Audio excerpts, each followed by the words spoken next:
Welcome to the Shady Cake Show.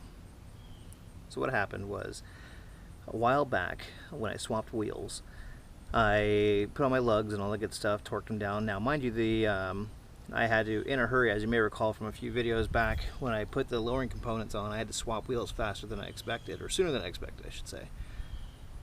Well, basically one of the lugs kind of screwed up, pulled the threads out. I thought it was just a weird coincidence that it happened. That's odd, things happen.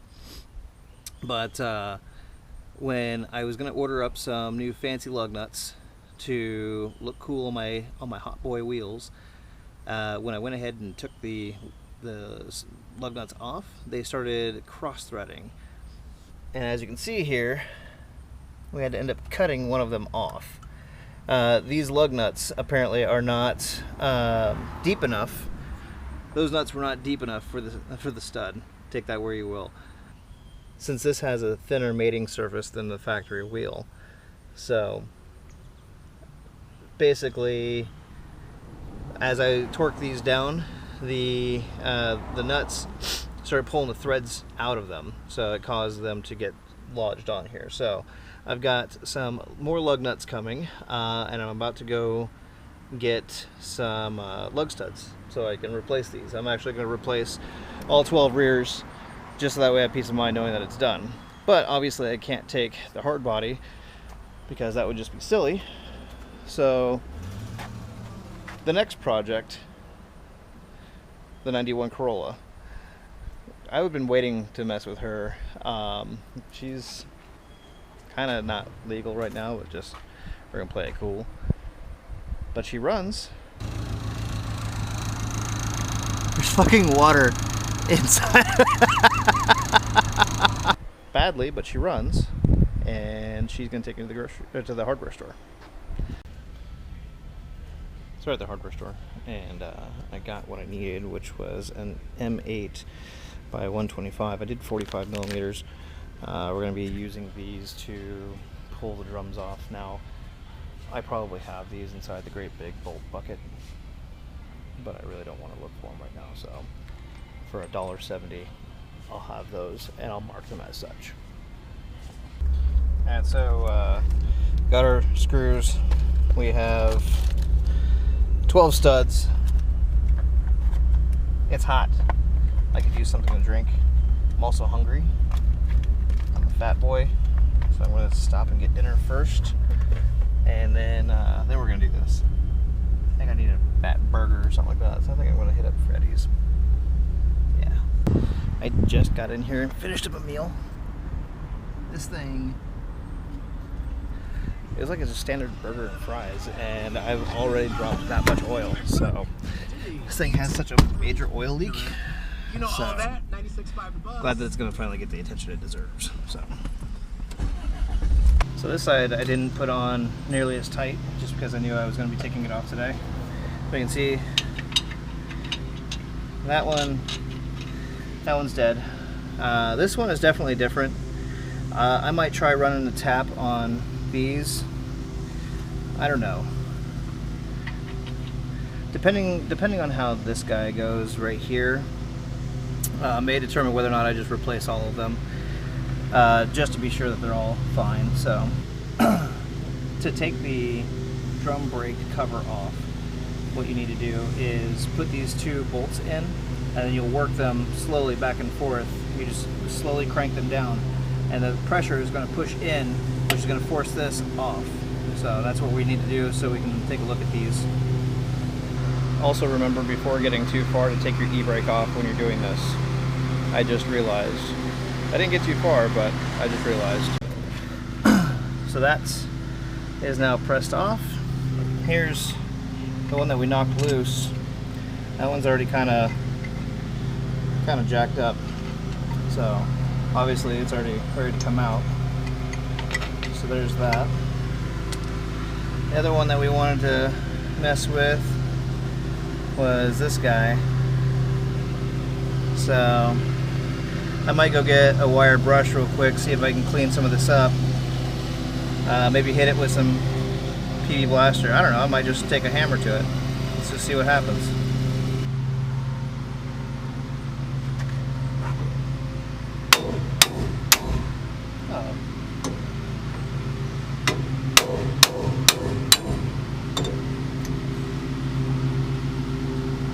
certainly easier than expected.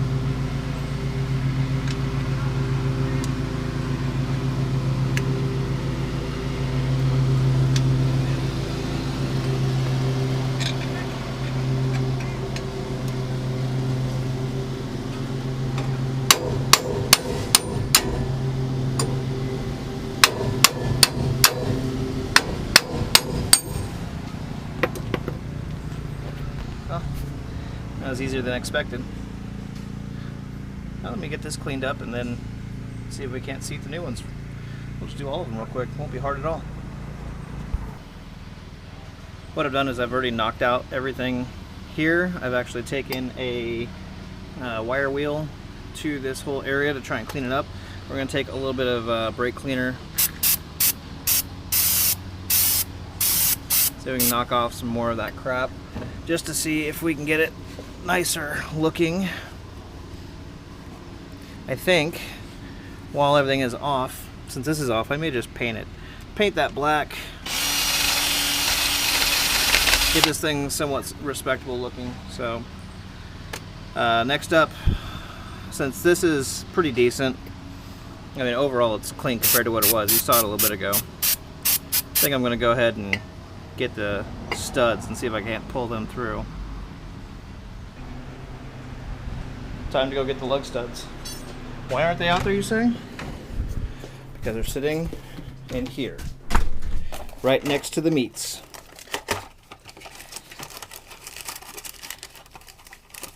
Cool. The reason that you're supposed to put the lug nut or the lug studs inside of the freezer is it's supposed to cause the metal to contract and make it a little easier to slide into the hole. It's balls hot out here, so you would have to move really fast, or you would have to be in some sort of temperature controlled environment, which I'm not. I'm just doing it in the driveway, which is fine. So I've already started pulling this one in, and that one's pretty well seated. What I've done is I've threaded each of these guys in here. I just rotated around basically where you have space. I've put 2 washers here, and then you want to use a pry bar or something to hold this still. And you basically cinch this down, and as you cinch it down, that will go ahead and start pulling the lug stud through to get it seated. Now I get started with a regular ratchet, and then actually go ahead and finish it with a breaker bar, just to make sure that it's in there. Now I was also using an open lug nut. This one was a little taller, and the threads were a little better, so I'm using this one. It's a little time consuming, but it's pretty easy overall. I'll come back once I have all the rest of them done. Make sure that you're using an open-sided lug nut when you're doing this. I tried doing this taller one that I had just because the threads were a little better, and I started encountering the same issue where it was bottoming out before I was done. Now, there's a little metal plate. It's pretty thin. I didn't know what it was for, but I don't know if this is the correct meaning for it, but so you see it's like right here. It's right on the back side. I don't know its true purpose, but I do know that it's a good indicator as to if that's moving, that's not set all the way. This should probably be squashed all the way down. So make sure that you're completely bottoming these out. Also, I was initially doing the pry bar by hand. You can only get so far. I'm not that strong. So getting it wedged like a proper person would be the way to do it. So, but make sure that you are getting these, like that one's loose. That one is way loose. That needs to come in some more. Way loose. Closer. That one's down. That one's down. So we gotta go back over the other 4. Looks like the other side is gonna get done tomorrow. But I think I'm gonna start painting the drum housing just because they're off. So why not? Here it is. It's all cleaned up. All 6 are in. Kind of cleaned up the brakes a little bit. I'm going to go paint that cover, and I think I'm going to take apart the other side tonight. It'll be fine overnight. Okay. not a hard job. It's a little time consuming. It's hot right now, so that's kind of a pain in the ass. And I've been meaning to paint these wheels. So tonight, since I'm going to leave the wheels off, it's as good as time as any. Oh, you can't see. Look, see that? They're so cold that they're letting off a little bit of fog. I decided I'm going to go ahead and do these tonight, so let's see if we can get some more fog action going.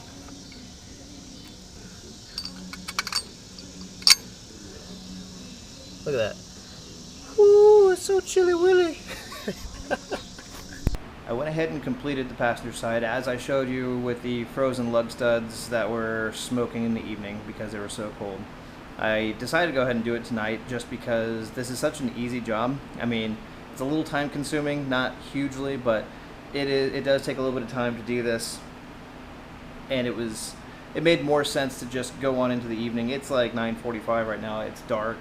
I threw a light out there and just finished everything out.